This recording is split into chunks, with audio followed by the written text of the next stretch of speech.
होठों ही होठों में मंद मंद मुस्कुराता हुआ यह चेहरा है उत्तर प्रदेश जैसे विशाल कृषि क्षेत्र के नियंता डॉक्टर अशोक वाजपेयी का। ये सपा के वाजपेयी भाजपा के वाजपेयी की तरह रुक रुक कर नहीं बोलते और ना ही आंखें मिचमिचाते हैं। ये जब बोलते हैं तो बोलते ही जाते हैं, बिना रुके, बिना सांस लिए और बिना किसी को कुछ बोलने का मौका दिए। सिर गोंद कर शुरू हो जाते हैं, तब खुली आंख भी बंद ही समझिए, क्योंकि मुंह आंख कतौ कुछ नहीं। जैसे टीचर के सामने कोई बच्चा याद किया हुआ उत्तर सुना रहा हो या एफएम रेडियो का एंकर राष्ट्र का हाल सुना रहा हो। यह व्यंजना नहीं, विशेषण है, क्योंकि ऐसी तन्मयता और एकाग्रता डॉक्टर अशोक वाजपेयी जैसे गंभीर और जिम्मेदार व्यक्ति के पास ही हो सकती है। ये उत्तर प्रदेश के कृषि व धर्मार्थ कार्य मंत्री हैं और जानते हैं कि कृषि प्रधान प्रदेश में किसानों की समस्याओं का निराकरण करना कितना गंभीर कार्य है। हरदोई जनपद के मूल निवासी डॉक्टर अशोक वाजपेयी की माध्यमिक शिक्षा हरदोई में ही हुई। तत्पश्चात लखनऊ विश्वविद्यालय से उच्च स्तरीय शिक्षा प्राप्त की और छात्र राजनीति में कूद पड़े। राजनीतिक महत्वाकांक्षा व जन समस्याओं का निदान करते करते सक्रिय राजनीति में आए और पिहानी क्षेत्र से विधायक बने। कहते हैं कभी चांद ने पूछा था रात से, नेता गए थे कितने तेरी बारात में। रात हंसी और कही यार वही थे जो दल बदलते हैं यूं ही बात बात में। जन सेवा को साथ चुके वाजपेयी ने राजनीति में स्थिरता को मानक बनाया और समाजवादी नारे को अनवरत बुलंद रखा। इसी स्थिरता व समर्पण के भाव ने युवा वाजपेयी को 1977 में ही अविभाजित उत्तर प्रदेश का पर्वतीय विकास एवं उच्च शिक्षा मंत्री बनाया।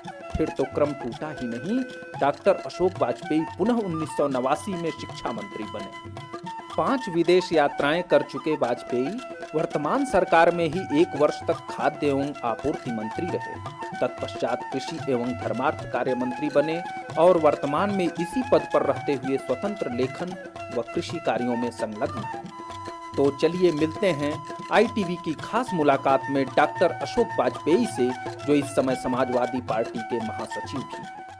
अशोक वाजपेयी जी, आपका आईटीवी में स्वागत है। हमारे दर्शकों को बताएं कि आप कैसे कैसे संघर्ष किए, कहाँ पढ़े लिखे, अपनी पृष्ठभूमि के बारे में बताएं प्लीज। मैं लखनऊ विश्वविद्यालय का छात्र था। इमरजेंसी जैसे ही देश में लगाई गई, उसके बाद से ही हम लोगों की तलाश शुरू हो गई। गिरफ्तार किया गया और उसके बाद जेल गया। 19 महीने जेल रहा। जब 77 में जेल से बाहर निकला, लोकसभा के चुनाव घोषित हो चुके थे। लोकसभा के चुनाव में पार्टी के लिए काम किया। उसके कुछ दिन बाद ही विधानसभा के चुनाव की घोषणा हुई और विधानसभा में मुझे पिहानी विधानसभा क्षेत्र से जनता पार्टी का उम्मीदवार बना दिया गया। जनता ने समर्थन दिया, चुनाव जीता और विधानसभा का सदस्य बनकर आ गया। सरकार में उच्च शिक्षा का दायित्व मुझे मिला। मैंने मुख्यमंत्री जी से कहा भी कि उच्च शिक्षा का दायित्व आपने सौंपा, तो उन्होंने बड़ा हंसते हुए कहा, छात्र नेता के रूप में रोज विश्वविद्यालयों में अशांति पैदा करना, समस्याएं पैदा करना ये काम था। अब विश्वविद्यालयों को शांतिपूर्वक चलाना जिम्मेदारी कि युवा अवस्था में ही उच्च शिक्षा का मंत्री बना दिया गया। पर्वतीय विकास भी मुझे दिया गया और मैंने लग कर के उस समय से काम किया। तब से विधानसभा क्षेत्र वही है, जनता वही है और लगातार उस क्षेत्र में काम करने का मौका मिला। विधानसभा में विभिन्न दायित्वों का निर्वहन करने का मौका मिला। पार्टी के मुख्य सचेतक के रूप में, पार्टी के विधायिमंडल दल के सचिव के रूप में, पीएसी के चेयरमैन के रूप में, पीयूसी के चेयरमैन के रूप में, विभिन्न रूपों में विधानसभा में काम करने का अवसर मिला। ये मेरे राजनीतिक जीवन की एक छोटी सफर है। जीवन से जुड़े हुए कुछ संस्मरण अगर हो। निष्ठा से काम करने से मैंने कभी कोई दल नहीं बदला। पार्टी के सिद्धांतों से जुड़ा। पार्टी के नाम बदले कई बार, लेकिन मैं उसी विचारधारा के साथ, उसी नेतृत्व के साथ मैंने अपने 30 वर्ष के राजनीतिक सफर को तय किया। तो निश्चित रूप से मैं कह सकता हूँ, पार्टी के प्रति वफादारी, निष्ठा और पूरे मनोयोग से काम करने के कारण मुझे जो भी राजनीतिक जीवन में जो उपलब्धियां मिली हैं या जो पार्टी के लोगों का विश्वास मिला है, ये तभी बनाए रखा जा सकता है जब निष्ठापूर्वक पार्टी के साथ जुड़ा जाए। मुलायम सिंह जी किसानों में विशेषकर बहुत लोकप्रिय हुए हैं और आपको कृषि मंत्री का पद भी दिया है उन्होंने। तो क्या बताएं, आपके विभाग के माध्यम से क्या क्या हो रहा है नया, कुछ किसानों के हित में क्या हो रहा है आजकल? मेरा विभाग किसानों के हित में बहुत कुछ कर रहा है और बहुत कुछ करने के संकल्प के साथ आगे बढ़ रहा है।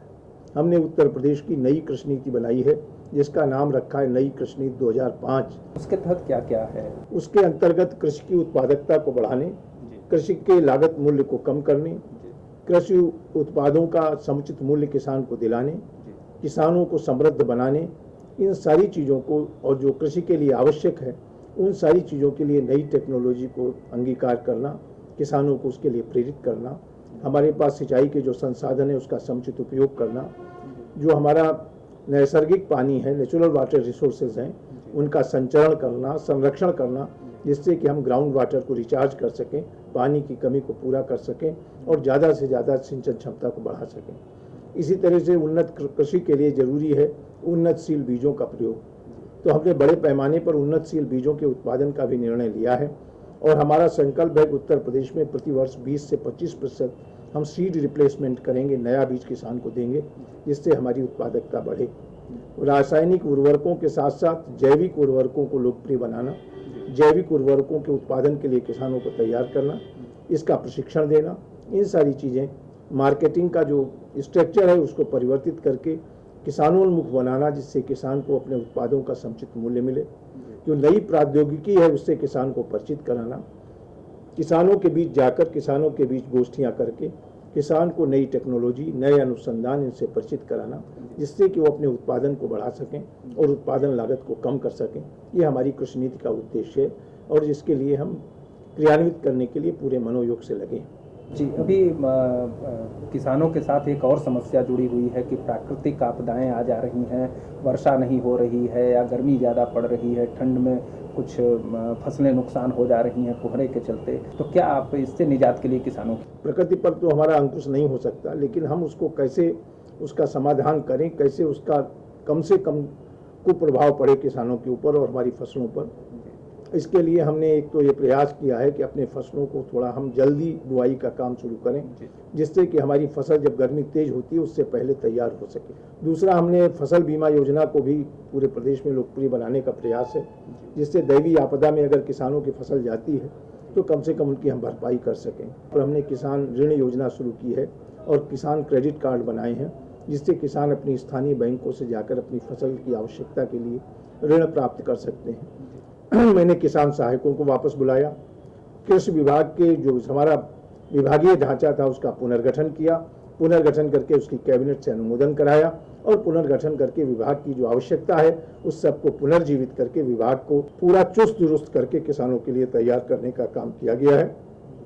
और ये सारे प्रयास कृषि के क्षेत्र में एक नई चैतन्यता पैदा करने के लिए हैं, कृषि के क्षेत्र में एक नया चिंतन पैदा करने के लिए हैं। WTO क्या है और वो हमारी अनिवार्यता क्या है, विश्व बाजार में हमको कैसे अपने को स्थापित रखना है, अपनी बाजार को कैसे सुरक्षित रखना है, इस सब के लिए जब तक किसान को जागृत नहीं किया जाएगा तब तक किसान इन पेचीदगियों नहीं समझेगा।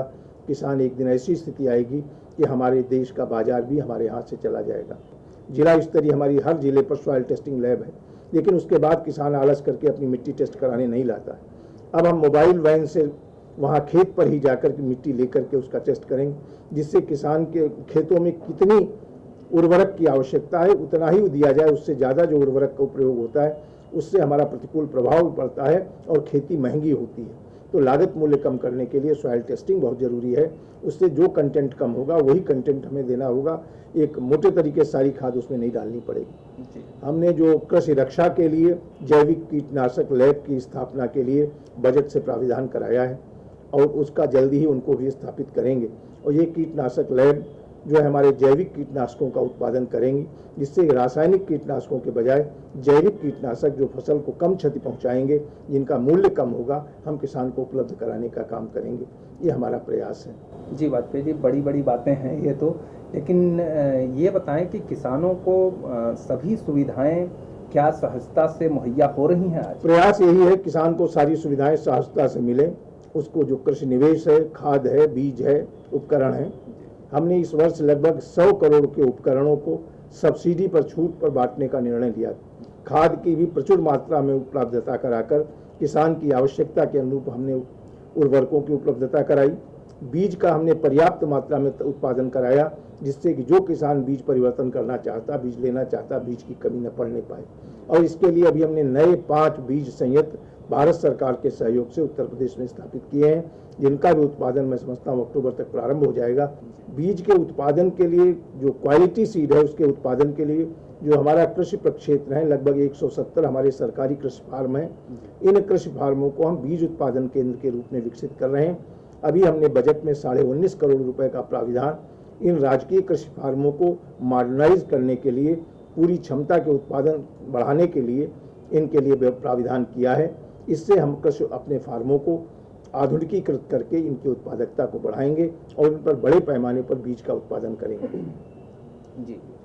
जी मंत्री जी, बताएं कि ये जो संसाधन आपके विभाग और किसानों के बीच में काम कर रहे हैं, क्या इनके बीच में पारदर्शिता के लिए या उनकी साफ नीतियों को समझाने के लिए कोई समिति बनाया है आपने कि पारदर्शिता रहे? हर जिले में हमारी टास्क फोर्स है, स्टेट लेवल पर हमारी टास्क फोर्स है, जो हमारी क्वालिटी कंट्रोल की टीम है। इन सारी चीज़ों को हम देखते हैं। एक हमने बहुत महत्वाकांक्षी योजना शुरू की है, भूमि सेना की योजना।